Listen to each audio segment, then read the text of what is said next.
하나님의 은혜와 평강이 이 아침에도 기도하는 여러분 가운데 함께 하시기를 간절히 바랍니다.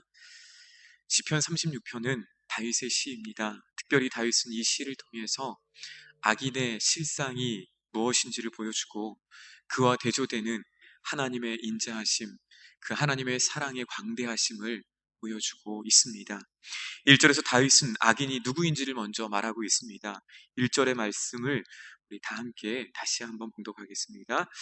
악인의 죄가 그의 마음속으로 이르기를 그의 눈에는 하나님을 두려워하는 빛이 없다 하니.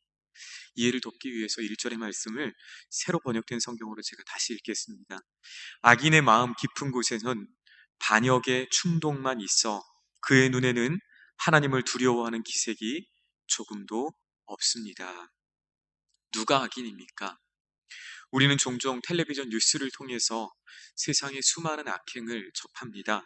어떨 때는 뉴스를 보는 것 자체가 겁이 나기도 하고 차라리 모르는 게 나았다 싶을 정도의 끔찍한 소식을 들을 때도 종종 있습니다.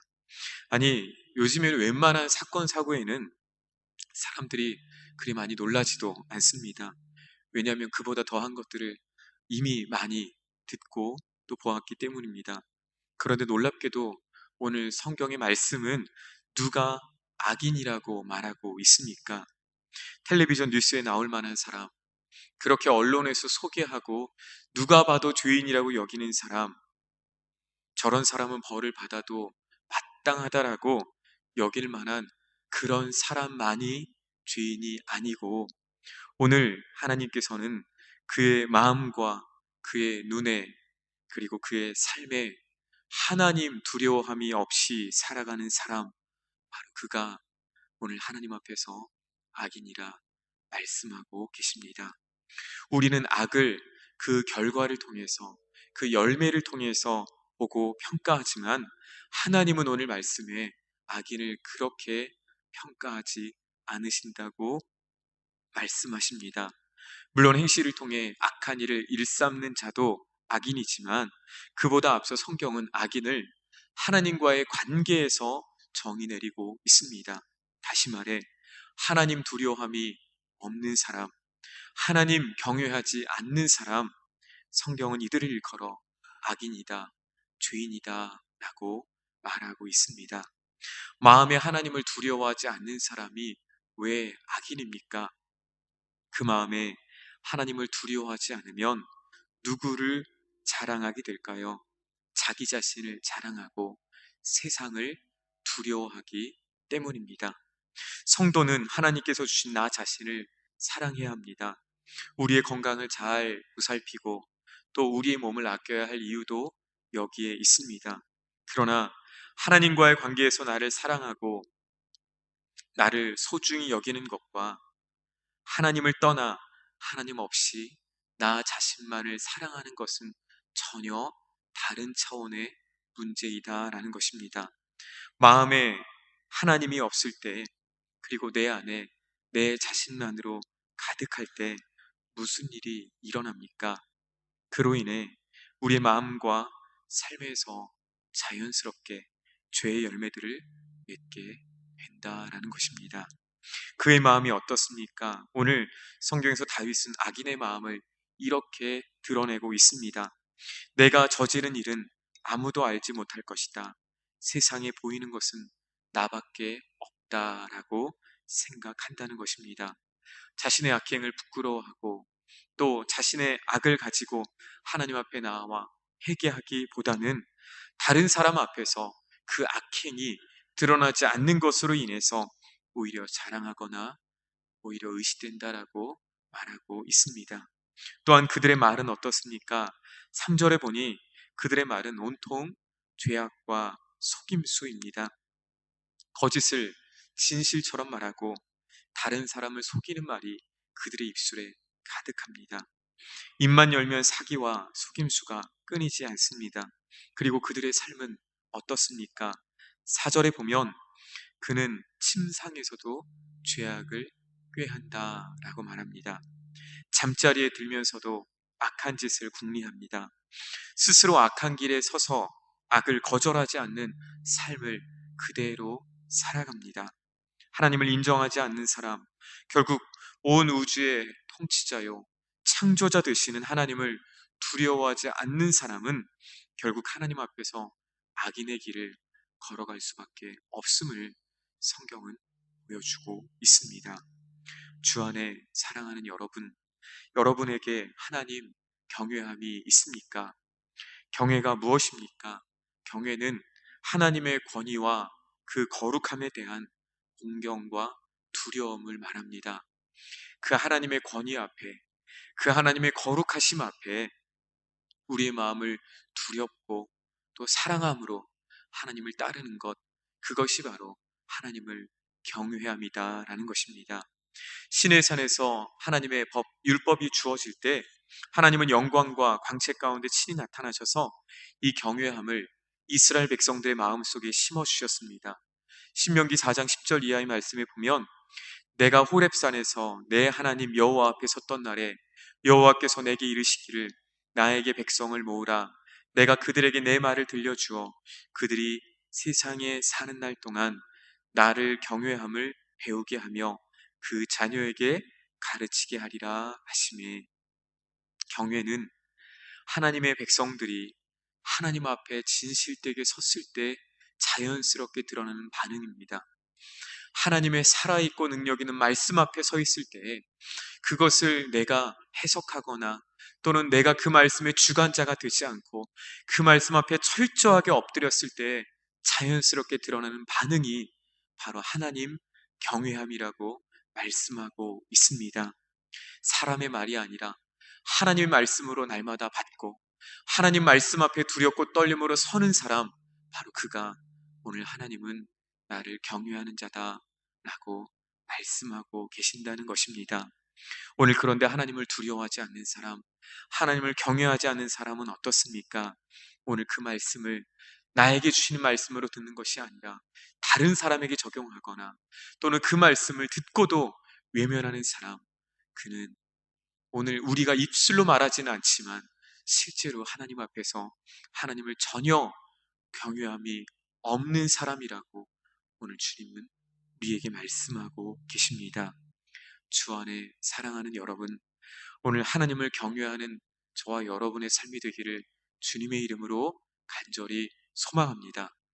오늘 그 경외함이 우리의 마음속으로만 있는 것이 아니라 우리의 말을 통해서, 우리의 삶을 통해서, 우리의 행실을 통해서 여호와 하나님 경외하는 삶이 이어지기를 간절히 소망합니다. 오늘 다윗은 악인의 실상을 보여준 이유, 하나님의 인자하심, 그 하나님의 사랑을 찬양하고 있습니다. 오늘 그 하나님의 인자하심이, 그 하나님의 사랑이 미치는 곳이 어디입니까? 오늘 다윗은 먼저 그 하나님의 사랑이 하늘 높이 있다라고, 하늘에 닿았다라고 말하고 있습니다. 또한 공중에 있다라고 말합니다. 다시 말해 하나님의 사랑이 얼마나 높은지, 그리고 하나님의 사랑이 얼마나 넓은지 그 하나님의 사랑의 광대하심을 찬양하고 있습니다. 또한 그 사랑은 산과 바다에 새겨져 있다라고 말합니다. 다시 말해 하나님의 사랑은 하나님이 만드신 모든 자연 만물 속에 이미 다 드러나고 있다라는 것입니다. 봄, 여름, 가을, 겨울, 자연의 섭리 속에서도 하나님의 사랑이 미치고 있다라는 것입니다. 또한 그 사랑은 사람뿐만 아니라 오늘 말씀에 보면 짐승에 이르기까지, 모든 피조물에 이르기까지 하나님의 사랑은 풍성하게 온 땅을 적시고 있고 온 땅을 향하고 있음을 오늘 다윗은 찬양하고 있습니다. 다윗은 이 시를 통해서 하나님의 사랑이 얼마나 끝이 없는지, 하나님의 사랑이 얼마나 높은지, 하나님의 사랑이 얼마나 깊은지, 하나님의 사랑이 얼마나 넓은지에 대해서 찬송하고 있습니다. 그런데 이것을 말하는 이유가 무엇일까요? 하나님의 인자하심, 그 하나님의 사랑을 광대하시다라고 말하는 이유가 무엇일까요? 이 하나님의 사랑을 누가 누릴 수 있습니까? 오늘 하나님을 경외하는 자, 하나님 앞에 서서 하나님 두려워하고 하나님 경외함으로 오늘 이 땅을 살아가는 자가 바로 이 하나님의 무한하신 사랑을, 이 하나님의 엄청난 사랑을 누리며 살아갈 수 있음을 오늘 말하고 있는 것입니다. 오늘 주 안에 사랑하는 여러분, 우리는 이 땅을 살아가면서 끊임없이 또 끊임없이 선택의 기로에 섭니다. 하나님을 경외할 것인가? 아니면 세상을 두려워할 것인가? 하나님을 인정할 것인가? 아니면 사람을 더 크게 볼 것인가?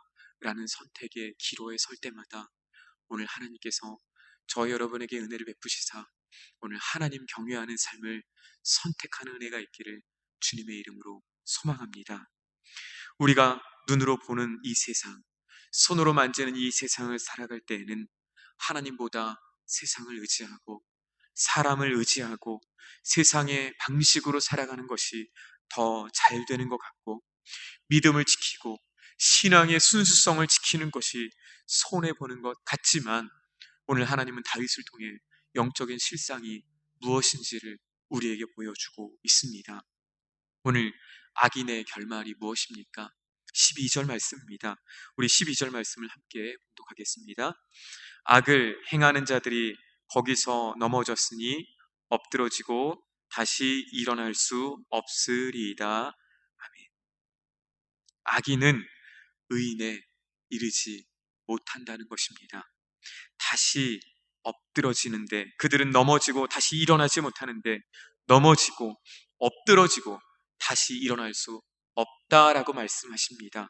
이 거듭된 표현은 이 악인에 대한 하나님의 심판이 얼마나 철저하고, 그리고 그것이 피할 수 없고 얼마나 그것이 확실한 것인지 하나님은 우리에게 말씀하고 계십니다.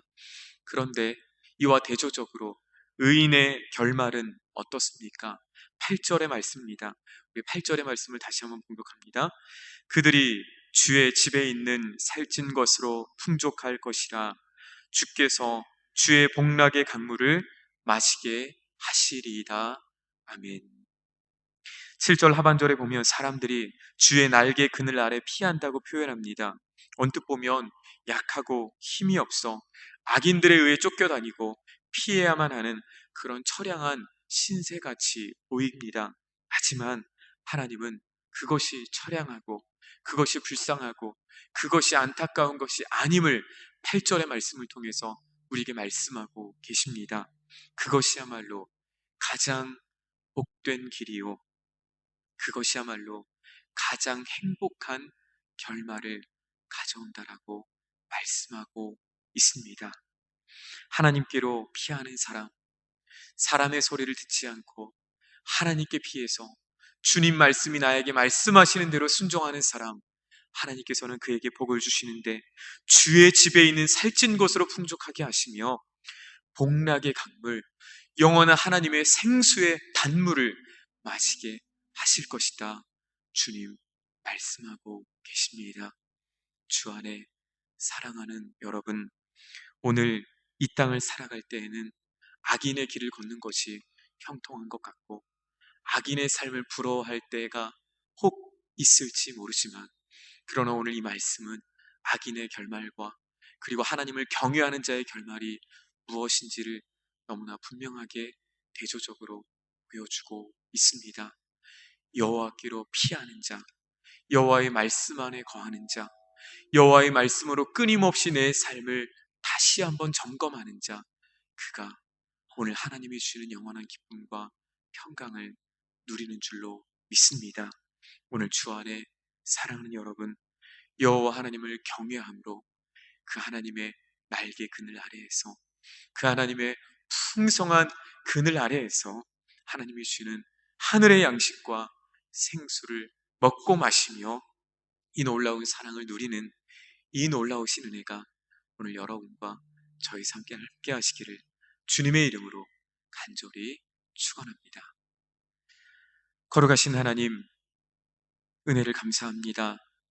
여호와 하나님을 경외하는 것이 얼마나 복된 것이며 얼마나 귀한 것이며 우리가 알 수 있는 것 중에 얼마나 값진 것인지를 말씀을 통해 다시 한번 깨닫게 하시고 듣게 하시니 감사합니다.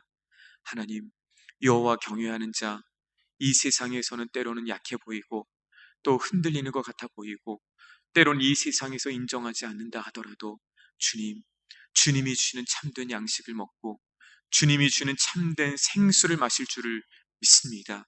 오늘 이 말씀이 우리에게 소망이 되어 이 말씀을 따라 살아가며 오늘 그리고 우리 일생을 살아가는 동안 주님의 날개 그늘 아래 피하여 숨는 참으로 복된 자, 그런 복된 인생 될 수 있도록 복을 내려 주시옵소서. 감사와 찬송을 드리오며 예수 그리스도의 이름으로 기도드립니다. 아멘.